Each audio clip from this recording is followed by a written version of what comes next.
Selamat sejahtera saya ucapkan pada panel juri yang arif lagi bijaksana, besar-besar dan rakan-rakan yang dikasihi sekalian. Hadirin sekalian, izinkan saya memulakan bicara dan suatu persoalan yang mendasar. Apakah makna sebenar kemanusiaan dan dunia yang semakin canggih namun masih dibelenggu penderitaan?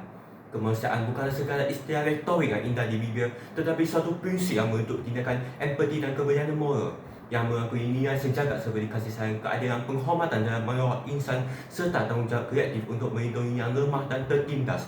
Dalam konteks dunia hari ini, kemanusiaan bukan lagi satu pilihan tetapi suatu keperluan yang mendesak. Ketika kita menikmati keamanan dan kemajuan di tanah air, terdapat jutaan insan di pelosok dunia yang hidup dalam ketakutan, kehilangan dan penderitaan akibat konflik bersenjata, penindasan dan ketidakadilan. Oleh itu, pidato saya pada hari ini bertajuk Kemanusiaan Suara Dunia di Tengah Derita Sejagat akan mengupas sejauh mana nilai kemanusiaan masih dipertahankan dalam realiti dunia moden, khususnya dalam konflik yang sedang melanda Timur Tengah, termasuklah di bumi Palestin. Hadirin yang dikasihi, pertama, kemanusiaan menuntut pengiktirafan terhadap hak asasi setiap individu tanpa mengira bangsa, agama atau latar belakang. Namun, realiti yang berlaku di Palestin, khususnya di Gaza, memperlihatkan bagaimanakah hak ini sering dinafikan orang awam, termasuklah wanita dan kanak-kanak, terperangkap dalam kitaran keganasan yang berpanjangan. Mereka kehilangan tempat tinggal, akses kepada makanan, air bersih dan rawatan kesihatan.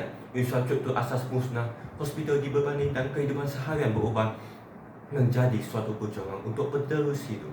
Dan keadaan ini, di manakah letaknya nilai kemanusiaan yang kita banggakan? Kedua, kemanusiaan juga menuntut perlindungan terhadap golongan paling rentan, terutamanya kanak-kanak. Mereka sepatutnya membesar dalam suasana aman dan penuh kasih sayang, namun di kawasan konflik, mereka menjadi saksi kepada keganasan yang tidak sepatutnya mereka lihat. Trauma yang dialami bukan sekadar meninggalkan kesan jangka pendek, malah boleh membentuk generasi yang dibayangi ketakutan dan kehilangan harapan.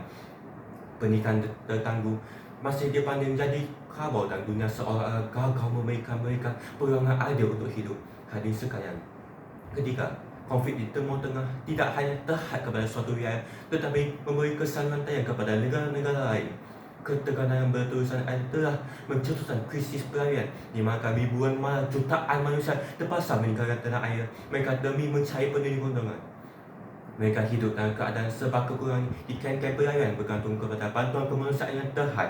Situasi ini jelas menunjukkan bahawa kegagalan menegakkan kemanusiaan di suatu tempat akan memberi kesan kepada kestabilan global secara keseluruhan.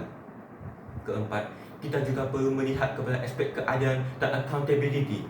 Kemanusiaan tidak akan bermakna jika pelanggaran hak asasi manusia dibiarkan tanpa tindakan. Komiti Antarabangsa haruslah memainkan peranan yang lebih tegas dan memastikan bahawa setiap bentuk keganasan terhadap orang awam disiasat dan dipertanggungjawabkan.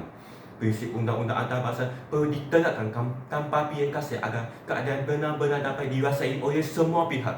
Hadirin yang dihormati, dan menghadapi realiti ini, kita tidak boleh sekadar menjadi pemerhati yang pasif. Walaupun kita mungkin tidak berada dalam medan konflik, kita masih memberi peranan sebagai warga dunia. Kita boleh meluahkan sokongan terhadap usaha kemanusiaan, menyumbang kepada organisasi bantuan serta menyebarkan kesedaran tentang penderitaan yang berlaku. Lebih penting lagi, kita perlu memupuk ingat empati dan keprihatinan dan diri serta masyarakat agar semangat kemanusiaan terus hidup dan berkembang. Akan sekali, kemanusiaan adalah cerminan nilai sebenarnya kita sebagai manusia yang bukan diukur sebab melalui kata-kata, tapi melalui tindakan yang kita ambil ketika berhadapan dengan penderitaan orang lain. Konflik di Palestin dan Timur Tengah seharusnya membuka mata dan hati kita bahawa dunia masih memerlukan lebih banyak suara yang berani menegakkan keadilan dan mempertahankan maruah insan. Mari kita bersama-sama menjadi suara tersebut. Kerana pada akhirnya, apabila kita mempertahankan kemanusiaan, kita sebenarnya sedang mempertahankan masa depan kita bersama. Sekian, terima kasih.